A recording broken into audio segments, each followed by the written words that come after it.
الصلاة والسلام على نبينا محمد وعلى آله وصحبه أجمعين. اللهم علمنا ما ينفعنا وانفعنا بما علمتنا وزدنا علما. اللهم لا سهل إلا ما جعلته سهلا وأنت تجعل الحزن إذا شئت سهلا. اللهم أصلح لنا ديننا الذي هو عصمة أمرنا، وأصلح لنا دنيانا التي فيها معاشنا، وأصلح لنا آخرتنا التي إليها معادنا، واجعل الحياة زيادة لنا في كل خير، واجعل الموت راحة لنا من كل شر. So what was the ayah we stopped at?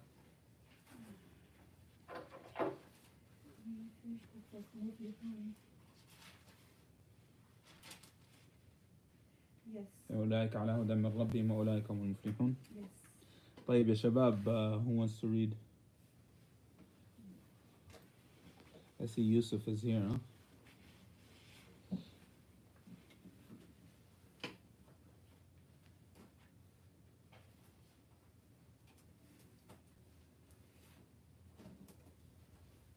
I think he's not connected to audio yet. Oh, okay.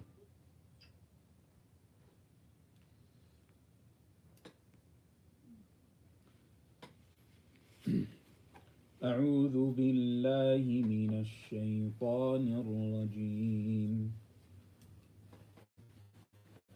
بسم الله الرحمن الرحيم.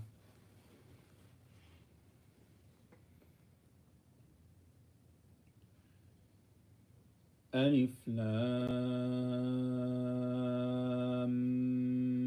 ميم.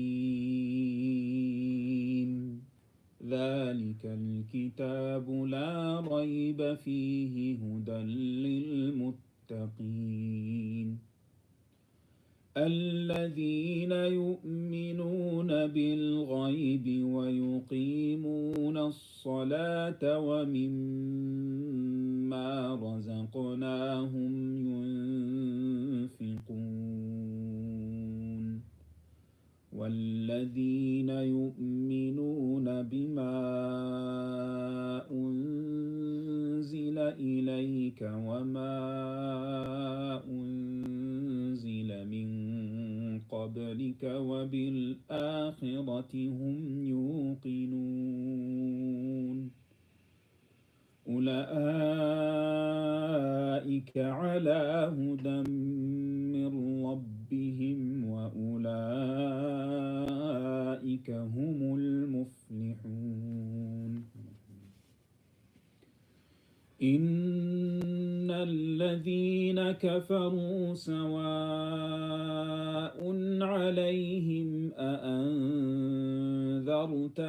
أم لم تنذرهم لا يؤمنون. ختم الله على قلوبهم وعلى سمعهم وعلى أبصارهم غشاوة ولهم عذاب عظيم. So Allah subhanahu wa ta'ala, He mentions here, after mentioning the muttaqeen, the righteous, and after saying that they are the muflihun, now it is only right to mention the opposite. And you'll find this often in the Quran, where Allah subhanahu wa ta'ala, He mentions the opposites so that it's clear what each is. Because sometimes, or it helps you understand things a lot better when you understand the opposite of it, or there's another word for that, the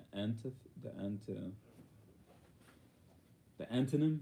Like if when it comes to words, for example, you have the antonym, right? So understanding an antonym helps you understand sometimes a word better, right? So if we understand who the opposite of the muttaqeen are, it helps us understand the muttaqeen better. Also, and Allah subhanahu wa ta'ala, He's doing all of this, or He's saying all of this. It's all for a very calculated purpose. where um, another example of this is the truth, right? The truth will never seem so good without falsehood. Like what good is truth without falsehood? Falsehood makes truth seem better. Same thing with something when you eat something sweet, right? That sweet thing only tastes good because you've tasted bitter, or you've tasted something that doesn't taste good. Yeah, there's a saying in English that you can't know the good without the bad. Exactly. You need the good in order. You need the bad in order to understand the good, right? Um, and so goes, like I mean, and this is actually a perfect example for what's going on in Gaza today, right? What's going on in the world today, where Muslims are dying left and right. May Allah subhanahu wa ta'ala protect our Muslim brothers and sisters. But these are times that make you long for the right path and the truth and and proper Islamic leadership, right? So we've been living so many years without proper Islamic leadership, and we're like, no big deal, we don't need it. But now you're like, where is it? Where is it? Right? So the truth is shown to be amazing when you see the falsehood, when you see how bad the falsehood is. Right? And that's exactly why so many people are running towards Islam today. When they're seeing everything that they're seeing, and they're seeing all this falsehood, and they're like, you know what? Let me figure out what Islam is, because they're seeing falsehood as it is, as ugly as it is, and then they are going towards the truth. So again, Allah subhanahu wa ta'ala here, He talks about the muttaqeen, so therefore it is only right to talk about the kuffar. Inna alladhina kafaru. Okay? A kafir. Usually a kafir is translated into English as a disbeliever or an infidel. Both of those translations are bad. They're not good translations. Because the essence of a kafir, you have to understand, all of our Islamic terminology existed before Islam. Okay? It existed before Islam. And the question always has to be, how was it used before Islam? That's one. And then two, how is Islam using it? How is Allah using it within the context of Islam? Okay? So a kafir before was usually referred to as a farmer. Right? A farmer is a kafir. How is a farmer a kafir? Because a farmer takes seeds and he hides them. He takes something good, something that is beneficial, and he puts it in the ground and he hides it. Same, Falah is farmer too. Right. A falah is also a farmer, yes. Farmer, Yes, but these are just different terms for the farmer because of the different things that the farmer is doing. Yes, it's the kafir is like covering something. Kufr is like Yes, so a kafir is someone who is covering the truth. So it's not just that he is not believing in the truth. He's also covering it. Right? So a kafir is deeper than someone who just doesn't believe. It's bigger than that. A kafir is someone who has received the truth, and therefore he's covering it up and rejecting it. Okay? And because they rejected it, and because they are covering it up, Allah subhanahu wa ta'ala says, سَوَاءٌ عَلَيْهِمْ أَأَنذَرْتَهُمْ أَمْ لَمْ تُنذِرْهُمْ لَا يُؤْمِنُونَ. Right? He says, no matter how much you try to warn them, or you don't even warn them at all, they will not believe. They will not believe. Because the reason why they will not believe, again, it's not because they are disbelievers. Okay? This is a misconception someone might take from this ayah, meaning, oh, non-Muslims, they will never believe. No. Not a kafir will never believe. And who is a kafir? A kafir is someone who takes the truth and rejects it, right? And now let's think about this for a second. In this word, definition-wise, since a Muslim can be that too, can be doing that. Like they don't want to accept the truth, so they hide it. A Muslim can fall into this category. May Allah subhanahu wa ta'ala protect us. But understand, this category, it doesn't matter how big the truth is or how small the truth is, if you are rejecting it, then you are going down that path. And by going down that path, it is possible Allah subhanahu wa ta'ala continue to give you rope until you actually become an Islamic kafir. Because an Islamic kafir is someone who commits shirk. Right? Shirk is kufr. So sometimes it means like sometimes they believe the truth, they believe in the truth, but they don't want to accept it. They reject it. That's why we don't just say they are disbelieving. Well, the reason that we don't say, okay, I don't want to say that they believed in the truth.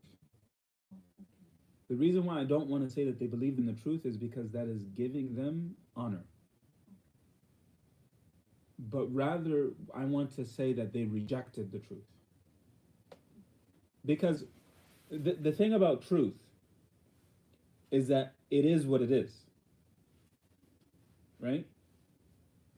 But I have a choice to admit that it's this or to lie about it. Like if I go outside and I see that it's snowing outside, okay?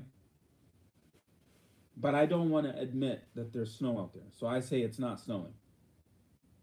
Okay? And another person goes outside and says it's snowing.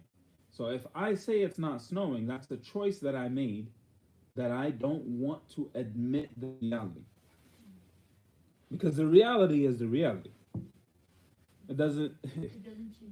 Exactly. So the truth is the truth. It doesn't change. But the question is, am I willing to admit that truth and to take it? Or would I rather make up a lie for whatever reason? Right? And that is the essence of arrogance. Because arrogance is two types. Anybody remember arrogance? What are they? One is don't accept it. Not accepting the Not truth. accepting the truth. Yes. And second is like to look down. To look down on somebody. Exactly. Yes. So, and so that the one type of arrogance is to be rejecting of the truth. Okay? And again, this applies to little truth and big truth. Every type of truth. Right? Could be like a type of truth, for example, like you could be looking in the mirror and saying, oh, am I fat or am I not fat, right? Right? But I remember when I was, I had Sheikh Abdul Rahman Muhyiddin, may Allah have mercy on him. I learned so much from that man, may Allah bless him and give him firdaus. He recently died he died last year. May Allah have mercy on him. And subhanallah, he gave me so much in my life that shaped me in so many ways. May Allah have mercy on him. Anyways, one day I asked him, I said, "Ya Sheikh, is it okay if I lie to myself?" Right? We used to have these conversations all the time. Like it was one of the best times of my life when I used to just pick his brain. I would ask random crazy questions. So I said, "Ya Sheikh, is it okay if I lie to myself?" He was like, "Why would you do that?" I was like, if I want to do a good deed, but I'm like, I really don't want to do it. And I know I'm not going to get it, but it's going to make me do it. He was like, "Why would you do that?" I was like, "Because I'm trying to do something good." He's like, "The worst thing you could do is to lie to yourself."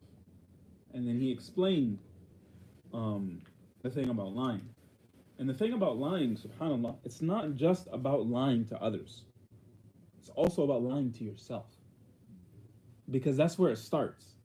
When you start to lie to yourself, is then when you get to that point of, you're propagating this lie, these lies that you've created for yourself, for whatever reason it might be, then you start telling others these lies or different lies, right? And it becomes a behavior. Lying becomes a behavior.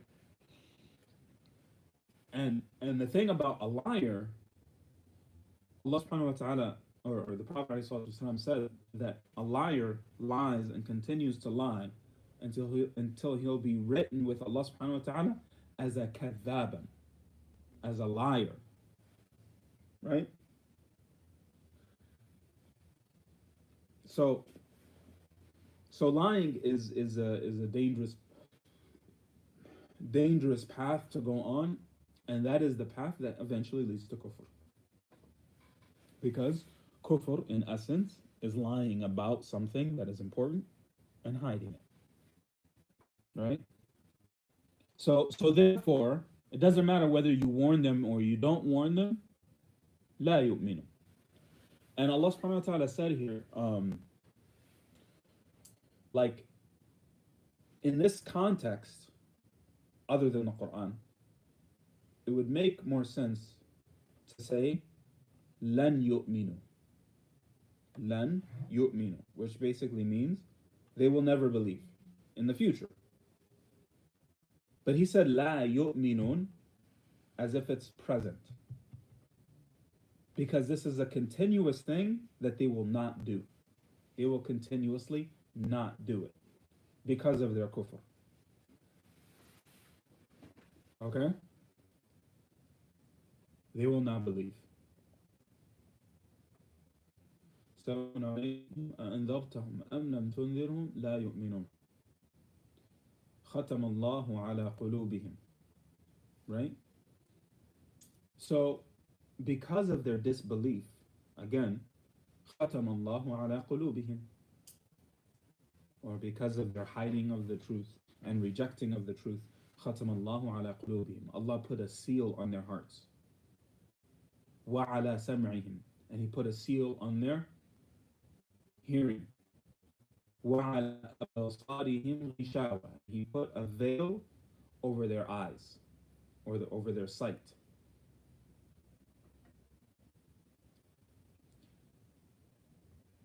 وَلَهُمْ عَذَابٌ أَلِيمٌ, and for them is a severe torment. Alim is punishment or pain. Yes. So they have a severely painful punishment. Severely painful punishment, because Azab is punishment and Alim is painful.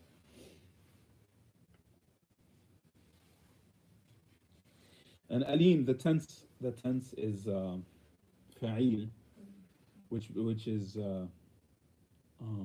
exaggeration, the tense of exaggeration, which basically means severely. And the continuous. So Something that is continuously. so the punishment of Jahannam in general is continuous, but I don't think this Allah knows best gives that tense in this.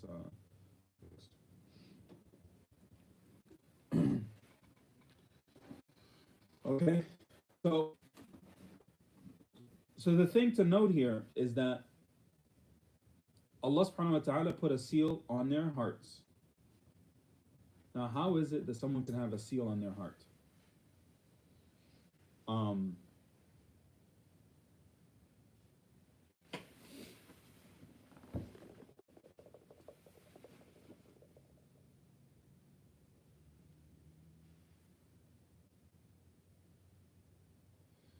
So there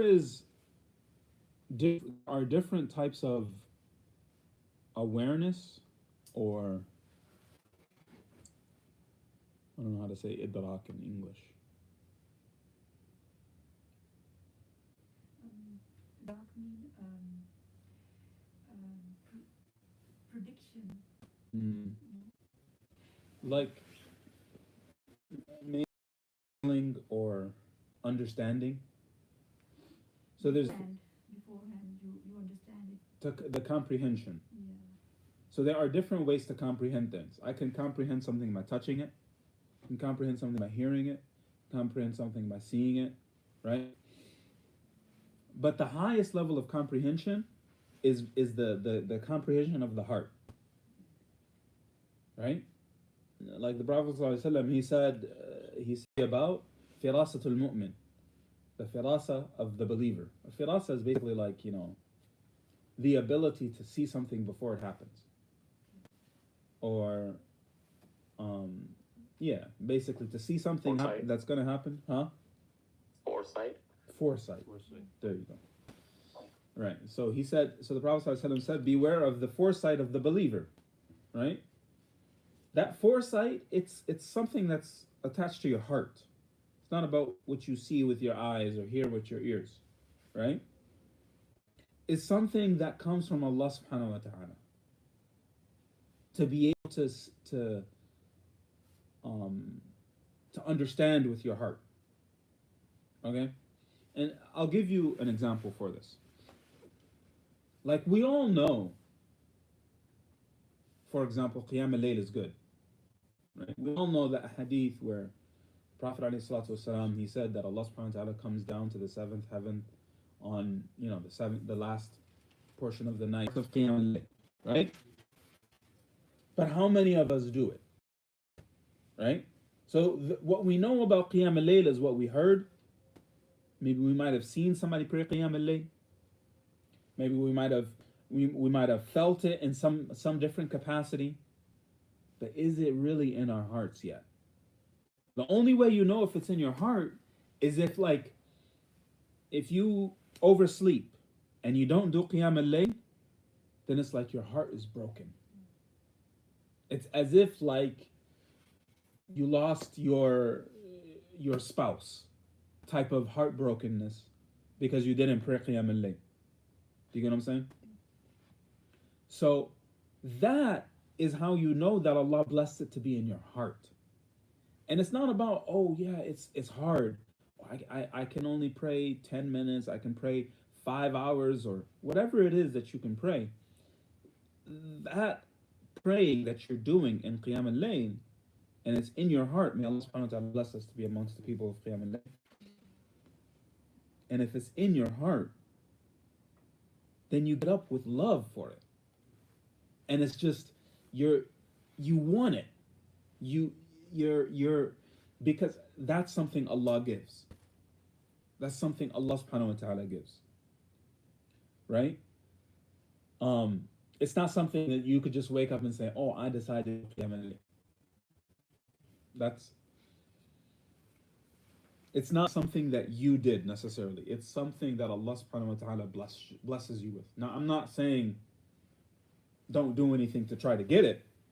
What I'm saying is you seek it from Allah and it's Allah who gives it to you.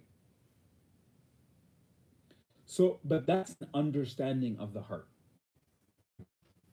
That is understanding of the heart. It's different than what we saw about Qiyam al-Layl, so on and so forth. Understanding of the heart is that you love it and you're doing it because it's just there. Right?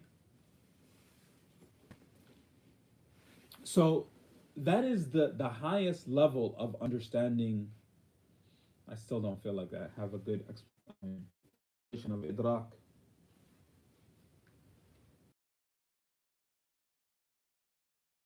Awareness. Awareness, I think, that is the highest level of awareness. The awareness of the heart. Yes. So Allah subhanahu wa ta'ala, for the kuffar, He put a seal on their heart first. ختم الله على قلوبهم وعلى سمعهم. Right? And on their ears as well, on their hearing as well. right? And notice he didn't say on their ears, but rather on their hearing, right? Where he put the seal on the asl of the origin of the um I just said what idrak was, but I forgot the word that I used. Awareness. Awareness. Right. So the origin of the awareness. Okay. And then also a veil on their eye, on their sight. Again, on the origin of their awareness. Now, some scholars have said that the seal on your hearing and the seal on your sight is a result of the seal on your heart, and some scholars say that they are separate, right? But Allah knows best. He did separate them, so it makes sense to say that they're separate.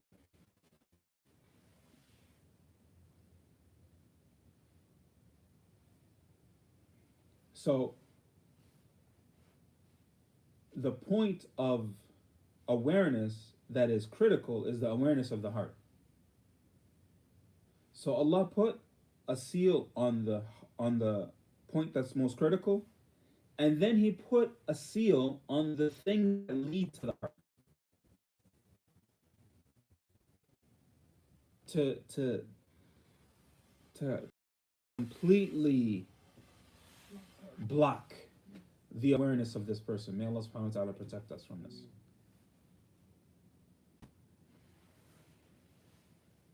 And because of all of this, because again he's a kafir, he is rejecting of the truth. وَلَهُمْ عَذَابٌ أَلِيمٌ, and they have عذاب أليم. Is it عظيم? Alim. عظيم. The second, yes, Alim. ولهم عذاب عظيم. Yes. Okay, وَلَهُمْ عَذَابٌ عظيم. And then their punishment is extremely great. عظيم.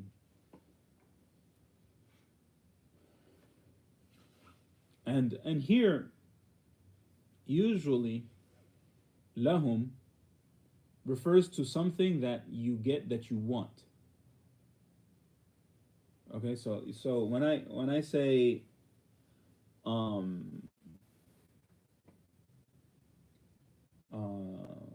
like if I'm giving you a reward, I would say laka such and such. But if I'm about to give you a punishment, I would say alayka. Right? So laka is usually referred to something that is rewarding. Alayka is usually referred to something that is punishing and that we don't want. Right? But here Allah subhanahu wa ta'ala, He does this many times with the kuffar, where He would say وَبَشِّرْهُمْ or فَبَشِّرْهُمْ بِعَذَابٍ أَلِيمٍ. And bushra is more clear that it is glad tidings. Right? Give them glad tidings of a extremely painful punishment. How does that make sense? Give them glad tidings of an extremely painful punishment. Well, that is part of the punishment where Allah subhanahu wa ta'ala, like imagine you're going to punish your son. What's a bigger punishment? To just say, I'm punishing you and here it is. Or to say, hey, come get something nice. And then when they get there, you're like, right? That's worse. That's worse of a punishment, where it's making it seem like Allah subhanahu wa ta'ala is making it seem like as if they're going to get something good, but then they get something bad. Right? And this is exactly their situation on the Day of Judgment. When they get to Allah subhanahu wa ta'ala, they're going to think, oh, I did this and I did that. I was such a big, and I was rich. I was powerful. I helped this person or helped that person, right? And they think that they're going to get something good on the Day of Judgment. But then Allah subhanahu wa ta'ala, He gives them a severe punishment. May Allah subhanahu wa ta'ala protect us from that. So what does lahum again mean then? Lahum? They have. They have. So, but usually that's used in a way where there's something that you want in it. something that you like, that's going to be beneficial to you, right? Wait, is that where I stopped in reading? وَلَهُمْ عَذَابٌ عَظِيمٌ? Yeah. Okay.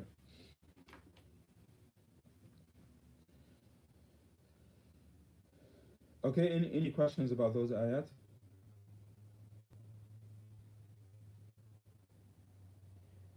Please explain like a sealing of thoughts, like that means nothing is going inside.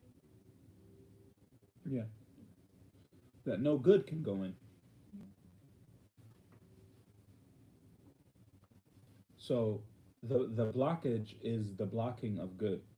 When the heart is sealed, may Allah subhanahu wa ta'ala protect us from that. It's the blocking of good.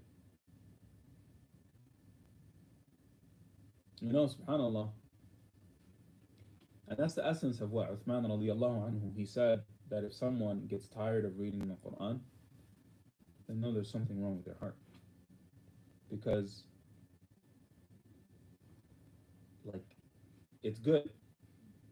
So hypothetically speaking, because it's good, it should be that you're never getting enough. There's never enough of it. Right? So imagine if we didn't get full, right? When we ate. Then therefore, like, you would never get enough food. I mean, you'd constantly be trying to get the most delicious, most wholesome and healthy food. Right? So you'd be constantly trying to get it. Because it's never enough. The Quran also is, well, the Quran obviously is completely different than that, in the sense that it's not harmful for a believer. It's only good for a believer. So because it's not harmful for a believer, then hypothetically speaking, you should never get enough of it. There should never be enough of it. So you should be constantly trying to read it. Now, obviously, we have to be, because the same thing applies to salah, so on and so forth. But we have to do our rights, or we have to give rights to where they need to be given, right? Our spouses need rights. Our families totally have rights, right? Our obligations financially have rights. Our obligations towards our body has rights. You got the eating, exercising, whatever else we need, right? Hygiene, all that good stuff. All those things, they have rights, right? We can't just say, "Oh, I'm just going to read Quran," and neglect all of those rights, right? So there's a balance, but nonetheless, conceptually speaking, right? The Quran, like, we want to try to get as much of it as possible, right?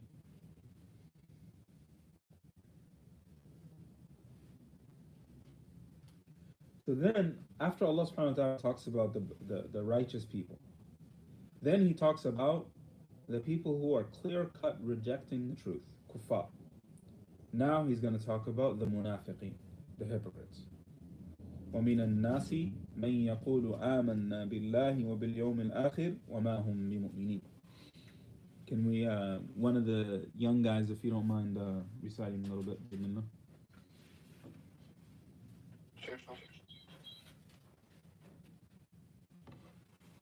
أعوذ بالله من الشيطان الرجيم بسم الله الرحمن الرحيم ومن الناس من يقول آمنا بالله وباليوم الآخر وما هم بمؤمنين يخادعون الله والذين آمنوا وما يخدعون إلا أنفسهم وما يشعرون في قلوبهم مرض فزادهم الله مرضا ولهم عذاب أليم بما كانوا يكذبون وإذا قيل لهم لا تفسدوا في الأرض قالوا إنما نحن مصلحون ألا إنهم هم المفسدون ولكن لا يشعرون. Okay, so first of all, it's important to understand that there are two types of hypocrites. There is nifaq aqadi and nifaq amali. Nifaq is hypocrisy. And the essence of hypocrisy is to show one thing but to hide another. Okay? May Allah subhanahu wa ta'ala protect us from this. So the first type is the type in your belief system. So a hypocrite in a belief system is a hypocrite who is pretending to be a Muslim, but in reality is not. Why would somebody pretend to be a Muslim? What benefit is there for someone to pretend to be a Muslim? I mean, there could be cultural pressures. I mean, if you're talking about why we do it now, or is it like? Sure. Let's talk about why it would be done now. Would it be done now? They wanted to get the benefits which like Muslims were getting at that time. They want to get the benefits of the Muslims that are getting at that time. Like what? What kind of benefit? I mean, they wanted power. They wanted power. Yes. Plus Okay. during So they, I mean, Running they wanted power. They wanted riches. They wanted the benefits of what the Muslims at that time were getting. Okay. So what about now? Now is, I mean, it could be multiple things like deception. It could Why be, would they deceive though? because they have Allah puts sealed on their hearts, and then they don't recognize the truth, and they. Wait a second, because it's important to understand these people. I'm not talking. There's two types of nifaq. Yeah. There's a nifaq that they're faking their belief, Right. right? Aqadi, and then nifaq amali, where they are faking actions. Right. They believe in Islam, Yeah. but they're trying to make it seem like they're better than they are. Does that make sense? Yeah. So, but what I'm talking about right now is the nifaq aqadi. Okay? Is it possible to have people that have nifaq aqadi today? Do they exist? Say it again. To spy on Muslims. Yeah, for deception. That's what I'm saying. To spy on Muslims? I mean, Okay. To cause fasad. I mean, and fitna and fasad in like within Muslim ummah. Right, but why would you cause fasad in a Muslim ummah that's already mufsid? It's already mufsid. It's already messed up in so many ways. So therefore, the majority of the scholars, they say nifaq aqadi, they don't exist today. Okay. Because in order for nifaq aqadi the reason that the whole point for these people is that they want power, right? So that in order for these people to exist, the Muslim nation has to be in power or great, or on the verge of greatness. So these types of hypocrites,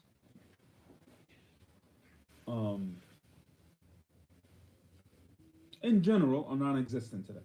You might have some people that are trying to spy, but even those people, when they're trying to spy, like they're gonna do it on a very small scale. They're not gonna do it like on, right? That's what she said. Because there's nothing big to Spy. spy on, right? Because there's nothing really going on, unfortunately, in the Muslim Ummah today. So therefore, the nifaq aqadi is, in essence, is non-existent today. If it is, it's nothing to speak of. So, and this is something, subhanAllah, it makes me sad when I hear people talking about how this person is a hypocrite and that person is a hypocrite. The reason why that makes me sad is because the way the Prophet ﷺ, he dealt with the hypocrites is such that he treated them like he treated the Sahaba. He treated them like he treated the Sahaba for two reasons. Number one, the Prophet ﷺ was teaching us that we cannot understand what's in people's hearts. So we have to treat them based on what we see. They say they are Muslim, so we have to treat them as such. And number two, he didn't want the disbelievers to say the Prophet ﷺ is killing his people. Right? Or the Prophet ﷺ is hurting his people. The Prophet ﷺ is doing this to his people. Right? So he didn't want to give them fuel by saying he's doing this to his people, he's doing that to his people. Right? And these were people, the Prophet ﷺ knew they had nifaq aqadi. Right? Nifaq amali, understand, almost all the companions were afraid that they fell into that category.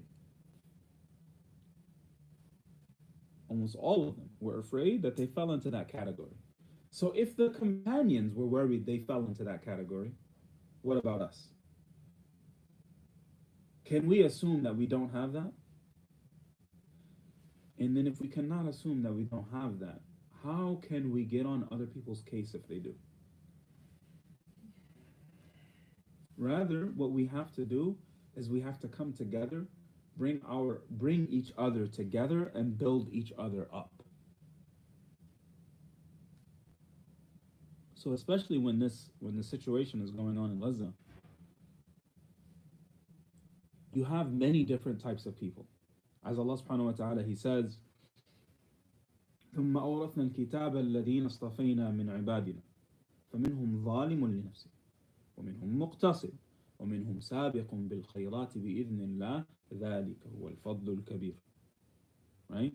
When Allah subhanahu wa ta'ala blessed us with the book, there are three different types of people. Number one is that he is wronging himself, meaning he's a sinner. This is the nifaq amali, right? وَمِنْهُمْ مُقْتَصِد, and then there's the person who is, you can call him lazy, you can call him, he's not there, he's not going there, right? وَمِنْهُمْ سَابِقٌ بِالْخَيْرَاتِ بِإِذْنِ اللَّهِ, and some of them are rushing towards the good deeds, right? ذَلِكَ بِإِذْنِ اللَّهِ, meaning that's something Allah gives. Okay? And this is the situation that we see today with what's going on in Gaza, with the situation in Gaza and in Sudan. And sad to say that this is happening over and over and over and over again. And we haven't changed. But nonetheless, we fall into these three categories. For the people who have the power to do something, they fall into these three categories. Category number one is that they cause harm because they are wronging themselves somehow. You might have somebody who's a drunk, and therefore he's causing harm because of his sins of him drinking. You might have somebody who is entrenched in zina, so therefore he's causing harm because of his sins of zina. You might have somebody who is whatever, entrenched in riba, entrenched in so on and so forth. Whatever the sin that person is entrenched in, those sins are holding them back from doing what they're supposed to do and helping the people of Gaza. Right? So that is one category. The second category is, the people who have something to do, but maybe they're afraid. Maybe They just don't want to do anything. Maybe they're lazy. Maybe whatever it is, right? And then you have the third category of the people who are actually vigilantly trying to do something, trying to make a change. Unfortunately, nowadays, those are very little of the people who actually have power, right? And those people do exist that don't have power, but how many of them do have power, if any at all? Sadly. But the point that I'm trying to make is that in this situation, when our Muslim brothers and sisters are suffering, and then our other Muslim brothers and sisters who fall into these three categories and who have the ability to do something and they don't do something, we have to find ways to bring them up and not break them down. Just like we would do with any normal believer or Muslim who might be struggling with a sin, or who might be struggling with not doing more in their ibadah, right? How do we approach them? We don't approach them with a baton and start beating them, right? We approach them in a way that's going to hopefully, inshallah, help them become better. So the same thing goes for our leaders or anybody who has a position of power who's not doing what they're supposed to do. We have to find ways to help them see the benefit in doing what they're supposed to do, and helping them and or doing our best to guide them so that they can do what they're supposed to do. And I think it's counterproductive to call them hypocrites, to call them munafiqeen, or even kuffar, what I've heard some people do. May Allah subhanahu wa ta'ala forgive us.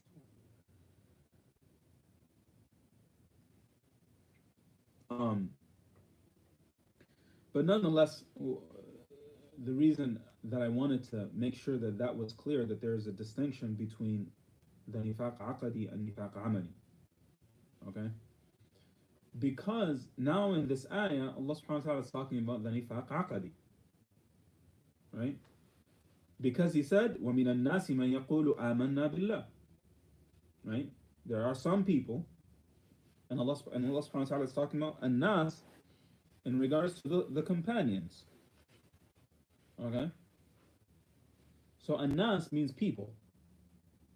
Right? But people can be talking about many different types of people. We have the same thing in English, right? You might have, your kids in the room and they're supposed to clean something. And you say there's some people that were supposed to do this and supposed to do that, but they didn't do it. But they know who you're talking about. You just said people. Right? So it's how you use it in the context that it's used. It's obvious what Allah subhanahu wa ta'ala is talking about. And in this case, it's obvious that Allah subhanahu wa ta'ala is talking about the companions. Right? That there are some people from the companions مَنْ يَقُولُ آمَنَّا بِاللَّهِ, that they say we believe in Allah. وَمَا هُمْ بِمُؤْمِنِينَ. Right? But they are not believers. They are not believers. Right? And this can also exist in any time after the companions as well. There can also be people that, some of them, they say we believe in Allah, but rather they are not believers. Right? And this is, again, the hypocrisy of aqadi, the aqadi hypocrisy, where they have a hypocrisy in their belief. They are claiming to be Muslims or claiming to be believers, but they're not. وَمِنَ النَّاسِ مَن يَقُولُ آمَنَّا. What is the rest of the ayah? آمنا بالله وباليوم الآخر. جزاك الله خير. How'd you know it was so cold? Frozen. How'd you know it was cold in here? He knows everything about this. I know. He knows everything. He knows everything. I don't know. You think? Okay. جزاك الله خير. آمنا بالله وباليوم الآخر. They say we believe in Allah and in the last day. وما هم بمؤمنين. But rather they don't believe.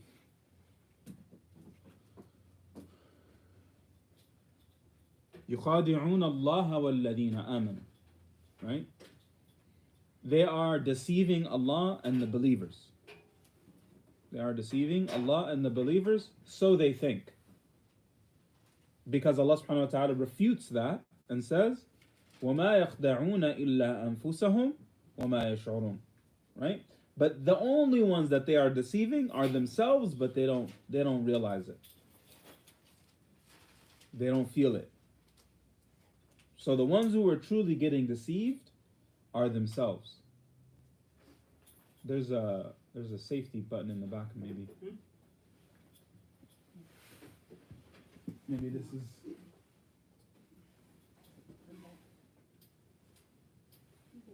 Yeah, this it might be this thing here. You have over there? No, is that on? I'll turn it on. Okay. Maybe the light. Oh, other way. Oh, that way. Oh, it's not working, you see? Nothing's working here.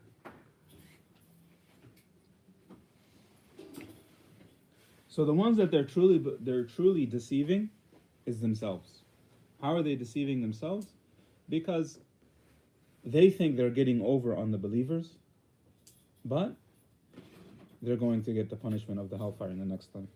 May Allah subhanahu wa ta'ala protect us from that. Right? And the issue that's going on here is that في قلوبهم مرض فزادهم الله مرضا. That they have a sickness in their heart. So therefore Allah subhanahu wa ta'ala gave them more sickness. And that sickness that Allah subhanahu wa ta'ala gave them more of could be that it's in their bodies, or could be more sickness within their hearts. But nonetheless, they're getting more sick because of their sickness. Right? وَلَهُمْ عَذَابٌ أَلِيمٌ. And they're going to get a painful punishment بِمَا كَانُوا يَكْذِبُونَ. Because of their disbelief. Because of their, not disbelief, because of their lying. And this is the thing that, again, that we were talking about earlier in regards to lying.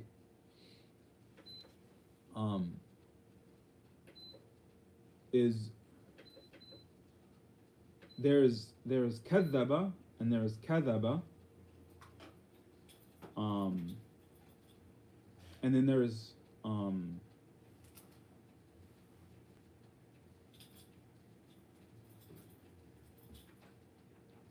so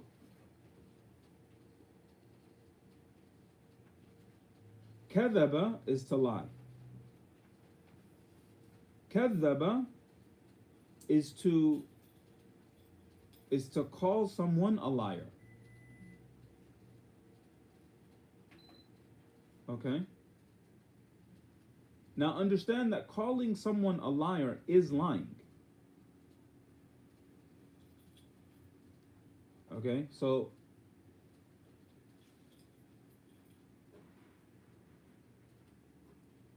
because again, when we talked about the kafir, in essence, the kafir, what is he doing?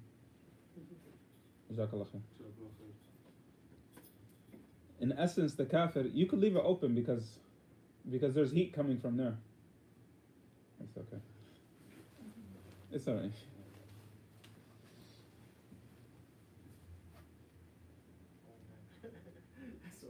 It's a lot warmer.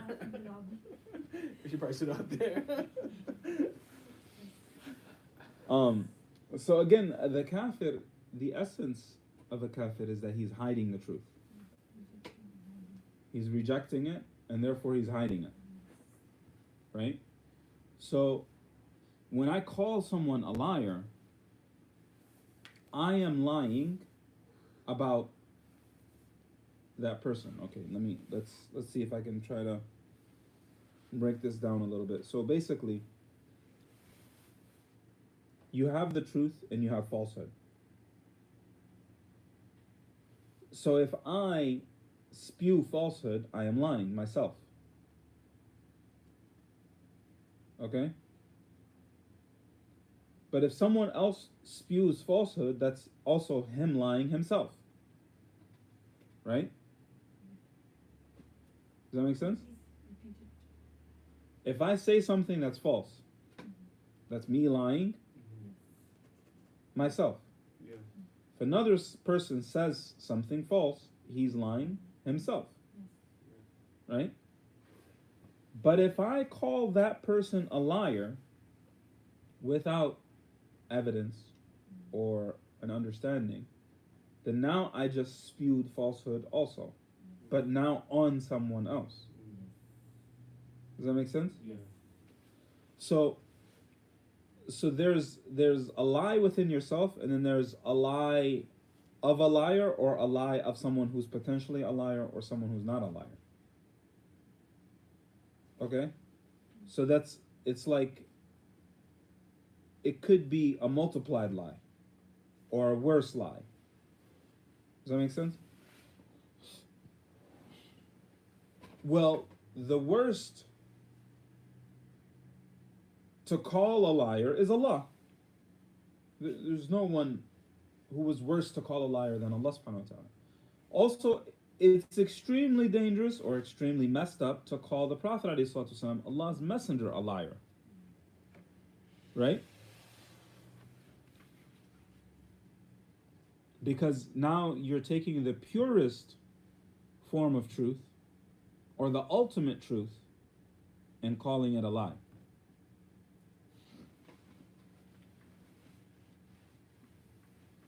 So these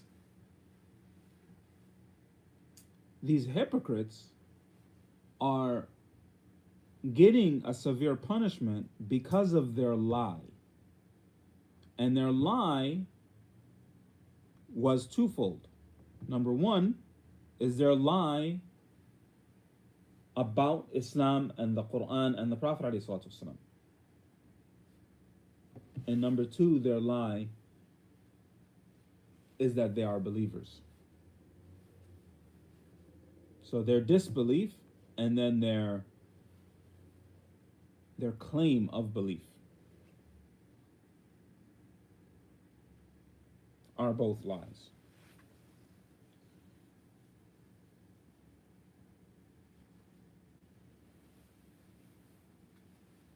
What was the second one?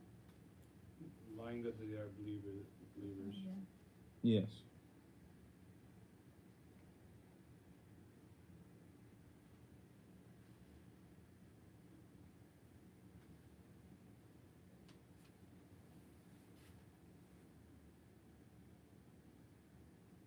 ولهم عذاب أليم بما كانوا يكذبون. What's after that?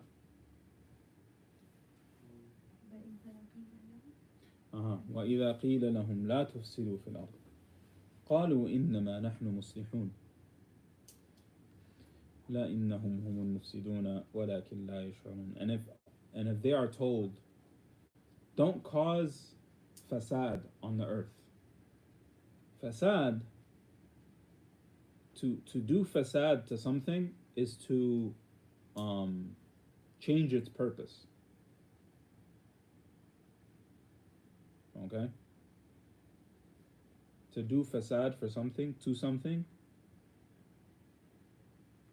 When I say change its purpose, meaning in a bad way.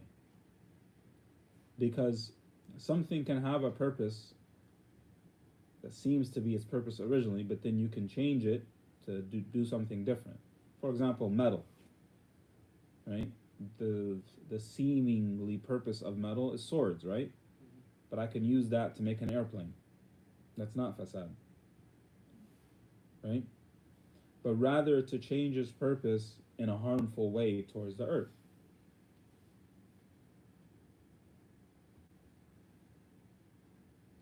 Right?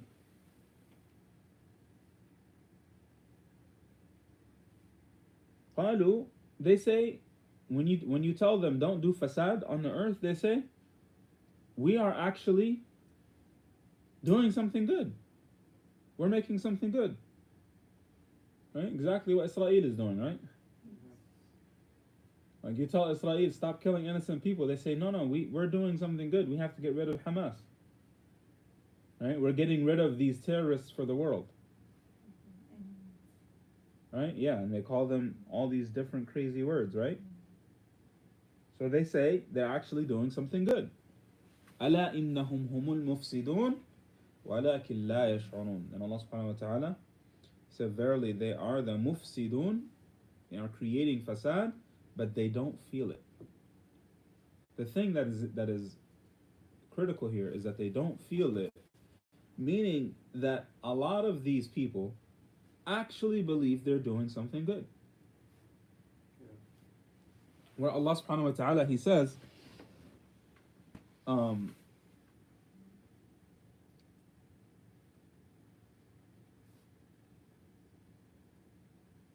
هَلْ أُنَبِّئُكُمْ بِالْأَخْسَرِينَ أَعْمَالًا. Right? Should I not tell you about the losers in their actions?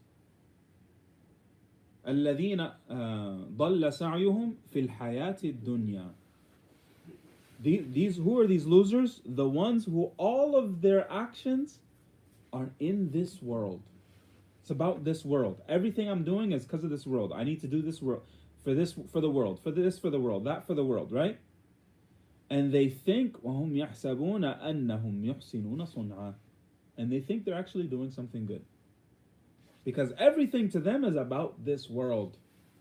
So this is how you get the quintessential misguidance from Allah subhanahu wa ta'ala by everything and everything and everything that you do is for this world.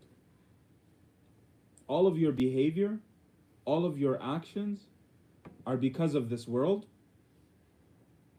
Allah subhanahu wa ta'ala described them and He says, أُولَٰئِكَ الَّذِينَ كَفَرُوا بِآيَاتِ رَبِّهِمْ وَلِقَائِهِ فَحَبِطَتْ أَعْمَالُهُمْ فَلَا نُقِيمُ لَهُمْ يَوْمَ الْقِيَامَةِ. That's right? حَبِطَتْ أَعْمَالُهُمْ فَلَا نُقِيمُ لَهُمْ يَوْمَ الْقِيَامَةِ وَزْنًا. Right? Those are the ones who disbelieved in Allah subhanahu wa ta'ala and their actions are void. And they have no weight on the Day of Judgment.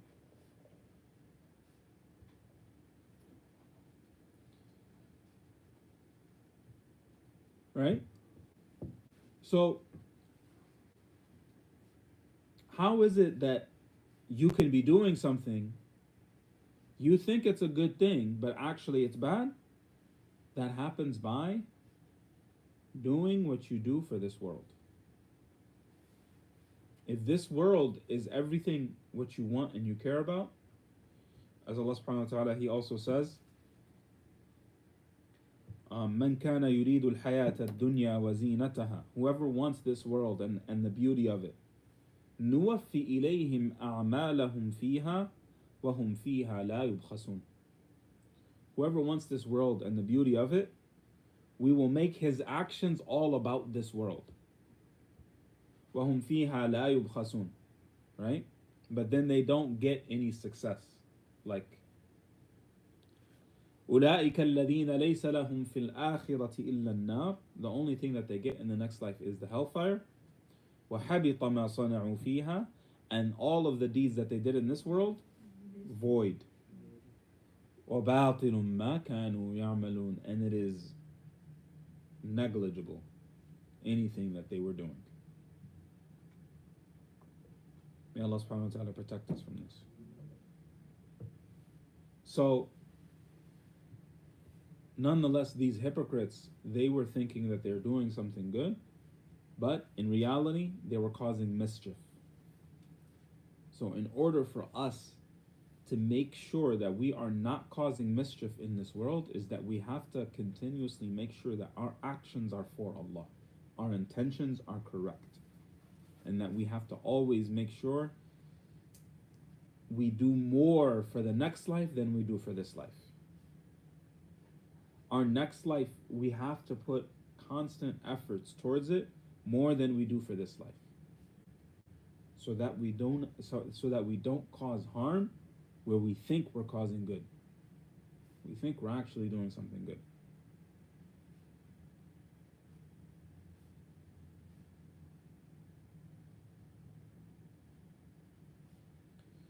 May Allah subhanahu wa ta'ala protect us. Wallahi, it's a scary situation to be in, where you think you're doing something good, but in reality you're causing harm.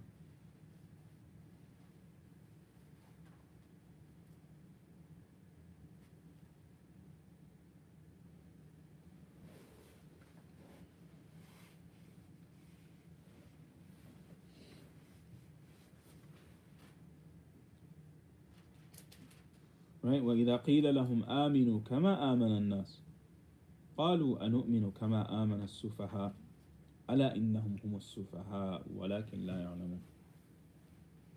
So then they're told, come believe like the companions believed. Right? So An-Nas here is referring to the companions. Ridwanullahi alayhim. So they're told, like, come be believers and come believe like the companions believed. So then, how dare they call the companions sufaha? As-Safi,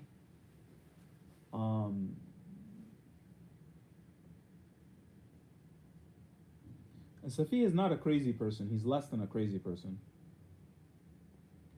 But he's someone who doesn't know how to Navigate the world.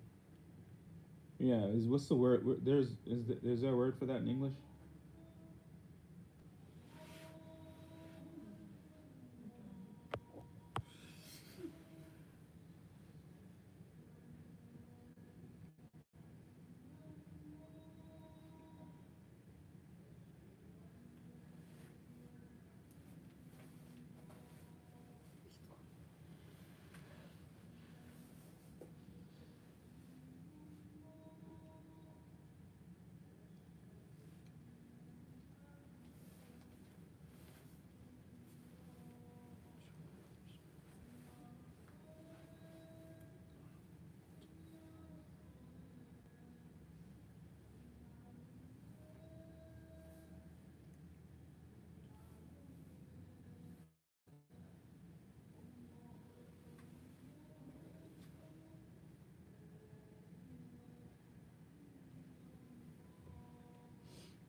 So a Safi, the translation that I see here is a foolish or simple-minded person, or a stupid person.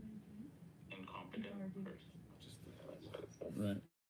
I think the best definition of a Safi is the opposite of a Hakim. Hakim is a wise person, right? And Safi is the opposite of that. So he doesn't know where to put things. Doesn't know how to put things and where to put them.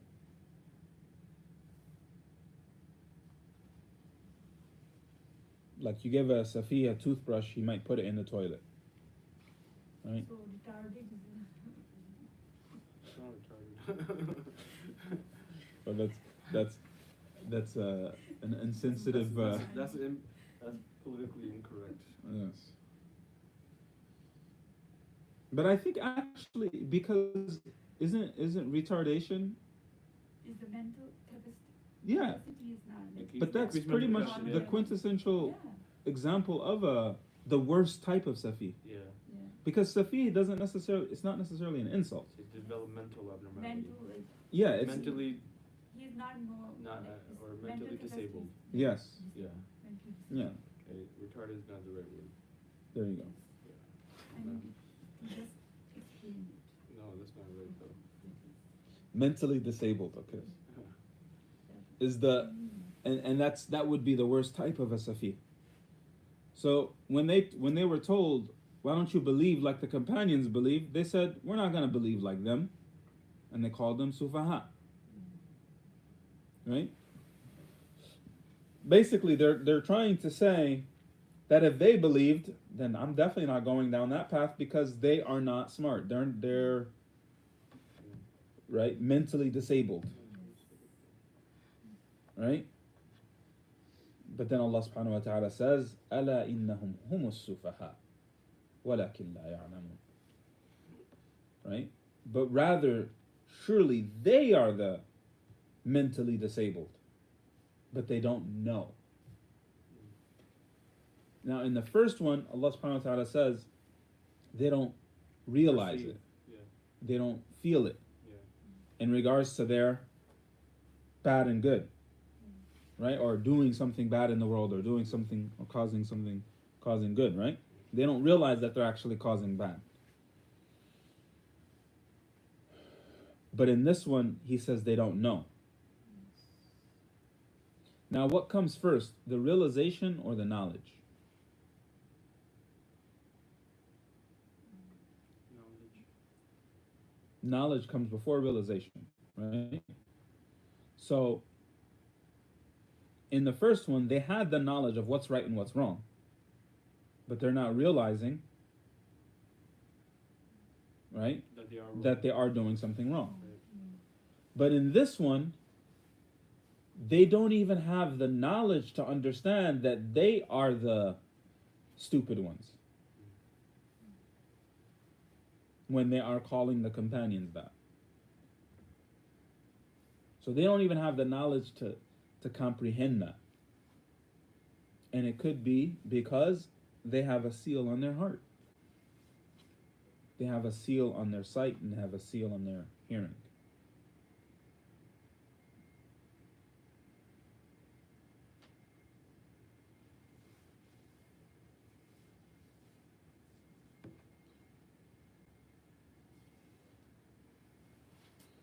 Right? Any questions about that? Because I think we should stop at وَإِذَا لَقُوا الَّذِينَ آمَنُوا قَالُوا آمَنَّا.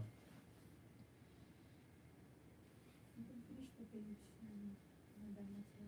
Well, so I want to stop on that part because there's a lot to discuss in وَإِذَا خَلَوْا إِلَى شَيَاطِينِهِمْ قَالُوا إِنَّا مَعَكُمْ إِنَّمَا نَحْنُ مُسْتَهْزِئُونَ.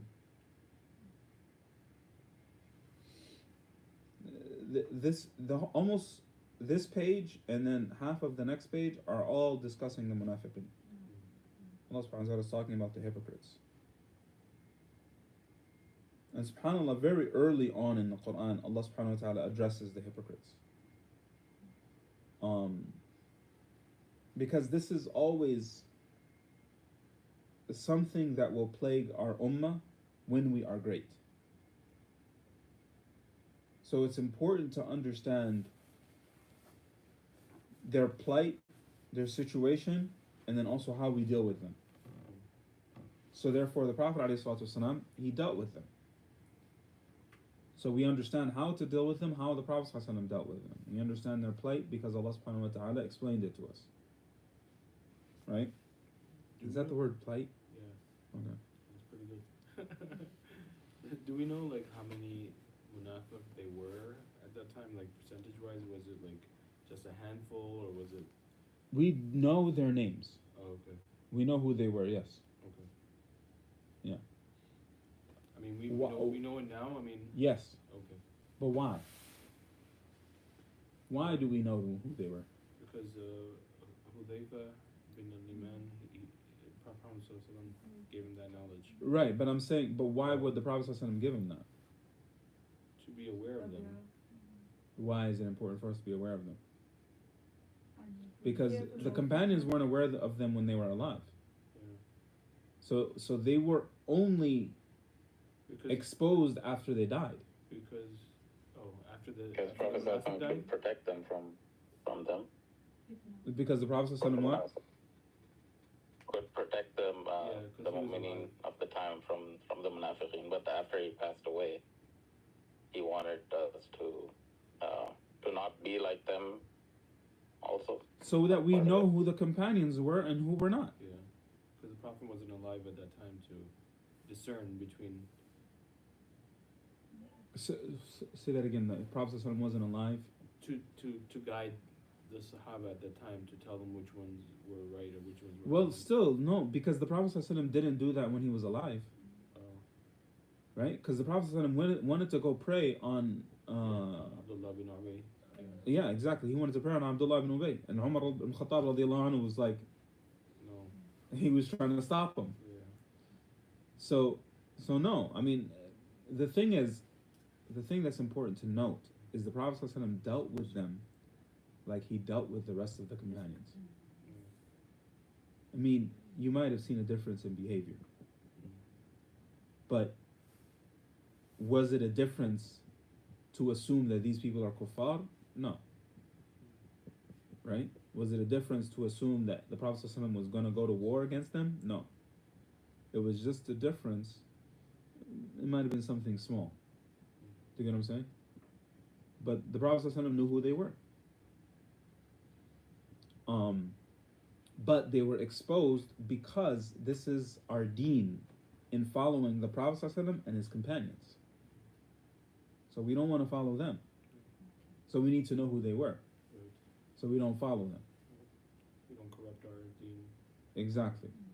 So that's a part of our deen. That's why the Prophet ﷺ told us who they were. But it was not known who they were during every single one of their lifetimes. Okay. So when they died, then we found out. Yes. Then we found out. Okay. The only way we found out is because Hudayfa radiallahu anhu would not go to their janazah. Not because he said this was a munafiq. Because he was sworn not to say it to anybody, right? Yes. Except for Umar ibn Khattab because he forced him to. No, he still didn't tell him. Oh. I mean, but he told him he wasn't. Oh, yeah. Yeah. No, he didn't tell him who the other No, he munafiq didn't, yeah, was. he didn't tell, yeah, because Yes. he was sworn not to. Right. Yeah. So Hudayfa, the reason they knew was because he would not go to the janazah. So they knew, okay, that was a hypocrite SubhanAllah. because he wouldn't go. Oh, wow. Do you understand? Yeah. So the point that I want to make in that is, how do we deal with hypocrites? We deal with them like we deal with the rest of the Muslims. We have to treat them the same because you don't know what's in the heart. Yeah. Like as when the companion radiallahu anhu, I'm not remembering who it is at the moment. But when he was fighting in jihad, and then he was about to kill somebody, he said, "La ilaha illallah," Yeah, then he killed him. and then he killed him anyways. Yeah. So the Prophet ﷺ was telling him, "Ashaqaqta an qalbi?" Did you open his heart to see? Yeah. Was I he? think it was Bilal radiallahu anhu. Mm-mm. No, but it was somebody that was close to the Prophet ﷺ. I'm not remembering who it was though. Yeah, it was somebody very close. I forget who it was. Yes.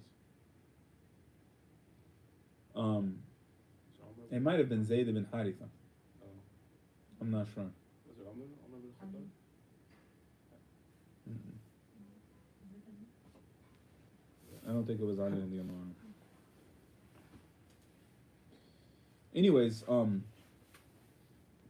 yeah, may Allah subhanahu wa ta'ala protect us from nifaq, and I think there's still a lot more that we have to talk about in regards to hypocrites and nifaq, because there's still a lot more to learn from the rest of this, inshallah. Any questions?